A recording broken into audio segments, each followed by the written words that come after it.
The story kicks off with Jason Bourne, a man trying to escape his past.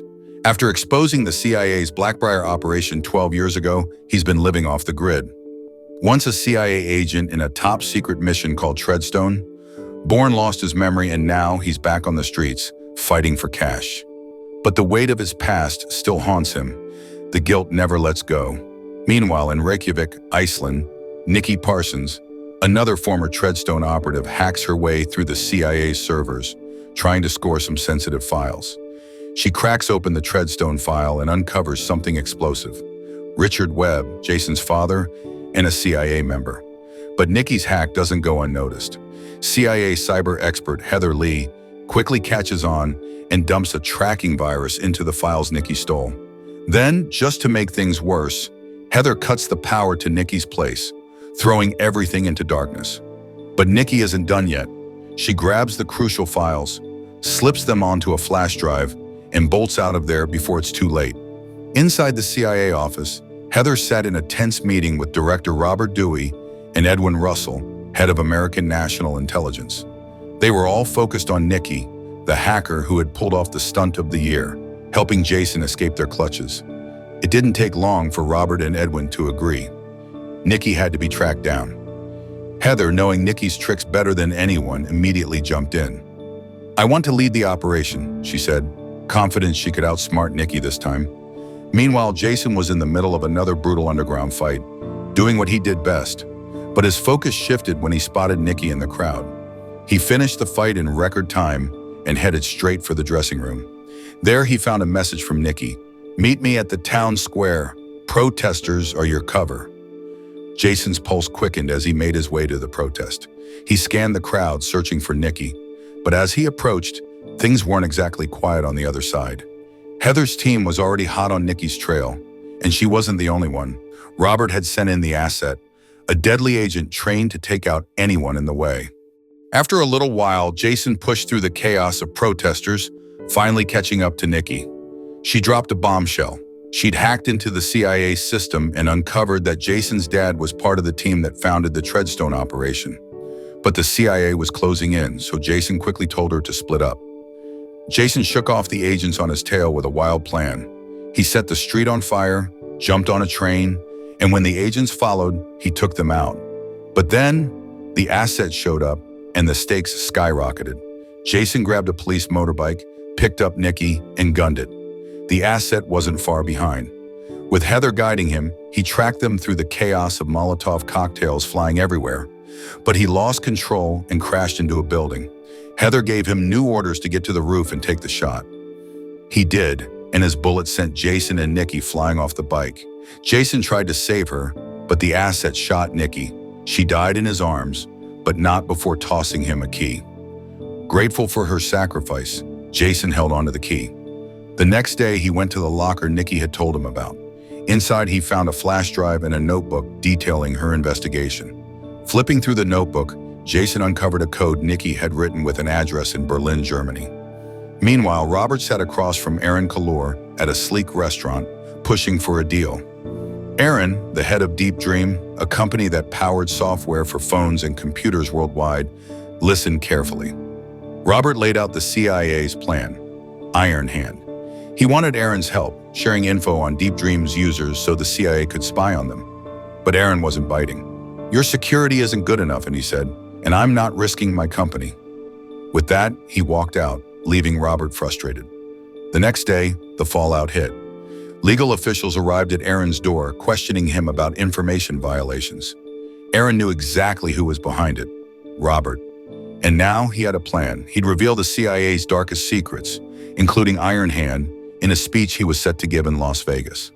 Meanwhile, Jason was following a trail from Nikki's secret code. It led him straight to Christian Dassault, the leader of a hacker group Nikki had worked with. Jason didn't waste any time. "Open the files on Nikki's flash drive," Shami demanded. But Christian warned him, "Heather's virus is in there. It'll let the CIA track us." Too late. Heather's alert went off. The CIA was on their way to arrest Jason in Berlin. Christian attempted to convince Jason to share everything on the flash drive with the American public, hoping to expose the CIA. However, Jason wasn't interested in making things public, as there was too much on that drive he wanted to keep hidden. As he dug deeper, Jason uncovered something personal. Files about his father, who had died in a bomb explosion before he ever joined Treadstone. Memories hit hard, but he couldn't focus on them now. Christian wasn't backing down. He lunged for the flash drive. Jason fought back, knocking Christian out cold. Jason went back to his laptop, checking more files when Heather hacked into it, shutting it down cold. She quickly informed Robert that she'd wiped everything Jason had accessed. Robert called Jason, pretending to stall for time as the CIA team closed in. Heather, in a low voice, warned Jason a CIA team was just 2 minutes away. Without hesitation, Jason bolted, making sure they couldn't catch him. Later, Robert, Edwin, and Heather sat down for another briefing about the operation. Heather made a bold request: don't kill Jason. She had a plan to get him back on their side. Edwin seemed intrigued, but Robert, still uneasy, knew he couldn't argue with Edwin's higher rank. The next day, Jason kept digging into his past, searching for the link between himself and his father's role in Treadstone. He called Malcolm Smith, a former Treadstone agent who had protected him after Richard's death. Jason set up a meeting, then headed to a rooftop to watch the location from a distance. He spotted a suspicious minibus nearby, a possible CIA surveillance vehicle. Meanwhile, Heather, the asset, and their team kept a close watch on Malcolm, using his family as leverage to keep him quiet about Jason's past. After gearing up, the asset and Heather's team stepped out of their vehicle, ready to start their surveillance. The asset had other plans. He secretly ditched the tracking device Heather gave him and wiped out his entire team. Unseen by Heather, this was all part of Robert's plan to stir up tension between Heather and Jason, hoping she'd reconsider eliminating him. Inside the surveillance vehicle, Heather tried to get in touch with her team, but they were nowhere to be found.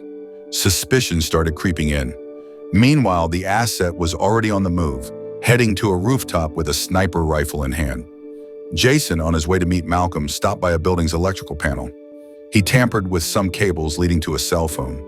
As he backed away, he accidentally dialed the number, triggering a fire alarm in the office area. Chaos erupted. People rushed to evacuate, thinking it was a real fire. The confusion gave Jason the perfect cover to slip past unnoticed and finally catch up with Malcolm. The crowded streets made it almost impossible for the asset to get a clear shot. Jason led Malcolm up to the rooftop, hoping to uncover the truth about his father's death and its connection to Treadstone. Malcolm couldn't speak freely because he was secretly wired, listening to Robert's every word to protect his family. Frustrated, Jason snapped and physically confronted Malcolm. What Jason didn't know was that the asset had already locked onto their location. After a brutal beating, Malcolm cracked and revealed the truth. Richard wasn't killed by terrorists. He was eliminated by the CIA. Richard had refused to let Jason join Treadstone, and they couldn't let that stand. Jason, believing the lies about his father's death, had already joined the operation, hell-bent on revenge. Desperate for answers, Jason demanded to know who killed his father. But before Malcolm could respond, the asset showed up. In that moment, everything clicked. The man standing in front of him wasn't just any agent. He was the same one Jason had seen at the explosion that took his father's life. The memories flooded back, and Jason froze. Then a shot rang out. Both Jason and Malcolm were thrown from the rooftop. Jason barely managed to grab onto a cable, but Malcolm wasn't so lucky. He didn't survive the fall. The asset came down to finish the job, but to his surprise, Jason wasn't dead. He'd regained consciousness and slipped away before the agent could even realize. Heather, frustrated and reeling from losing both her team and track of Jason, was caught off guard when Jason smashed the car window. "Start the car," he ordered. As they sped away, Heather seeking her own revenge against the asset, and Robert decided it was time to reveal something big. She told Jason her boss was heading to Las Vegas for a speech with Aaron. Then, handing him her cell phone, she told him to stay updated on the CIA's next move. Meanwhile, Robert had already touched down in Las Vegas, his mission clear: eliminate Aaron. Word had spread from one of Aaron's colleagues that the head of Deep Dream was about to blow the lid off the CIA's Iron Hand operation. Robert knew he had to act fast. Doing it in public would ensure Aaron's plans were never exposed. Back in the city, Heather caught wind of Jason's arrival. She knew he was at risk of getting stopped at the airport, thanks to the CIA's travel ban. Without hesitation, she erased his identity from the CIA database, ensuring he'd slipped through immigration undetected. As Aaron prepared for his big speech, everyone was in motion. The asset, suitcase in hand, readied himself to take Aaron out. Meanwhile, Jason blended in with the event staff, staying low as he grabbed a tracking device and a mini camera from a display. Quick as a flash, he slipped the tracker into Heather's pocket and whispered, "Get this to Robert." Shortly after that, Heather sensed something was off during Aaron's speech and immediately alerted Jason. He rushed into the room, scanning for trouble. As Aaron was about to expose a CIA scandal, Jason spotted movement behind the air vent. Quick on his feet, he switched the stage lights toward the ventilation, just in time to throw off the asset's aim. The shot grazed Aaron instead of landing a fatal blow. Chaos erupted. The asset, about to flee, shot down a security guard before bolting. Meanwhile, Robert, realizing Jason was onto him, made a quick getaway. Jason wasn't far behind because of the tracking device Heather had slipped into Robert's jacket. It only took a second for Jason to pinpoint his location. Robert was heading upstairs. Jason neutralized one of his bodyguards and took the elevator, locking it out to keep the others from following. When Jason reached the CIA director's office, he confronted Robert about his past and Richard's death. Just as the conversation heated up, a bodyguard appeared through the emergency stairs. Jason took him out in a flash. Heather arrived right on cue, ending Robert's life without a word. Jason turned on his heel, intent on finding the asset and avenging his father. The chase was on. The asset stole a SWAT vehicle parked outside, but Jason was right behind him. The asset, now on the run from both Jason and the police, collided with another car, sparking a massive traffic jam. After losing Jason in a high-speed chase, the asset dove into a tunnel, hoping to shake him off. But Jason wasn't far behind.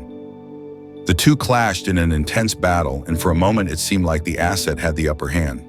But Jason flipped the script, taking down the man who'd killed Richard. He quickly made his escape just as sirens wailed in the distance.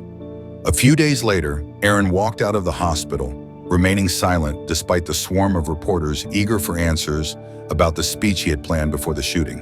Meanwhile, Heather met with Ed Wein to discuss becoming the new head of the CIA after completing her mission. However, Heather had a hidden agenda. Her real goal was to earn Edwin's trust and make Jason her pawn. She promised to bring him back into the CIA once she took Robert's position. If she failed, she would ensure Jason didn't survive. Intrigued, Edwin gave Heather the go-ahead to take control.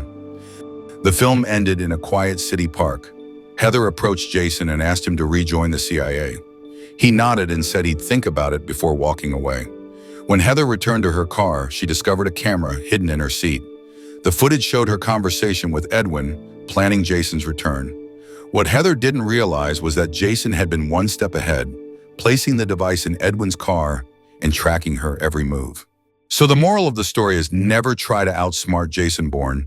He's already 3 steps ahead, has your car bugged, your files hacked, and probably knows what you had for breakfast.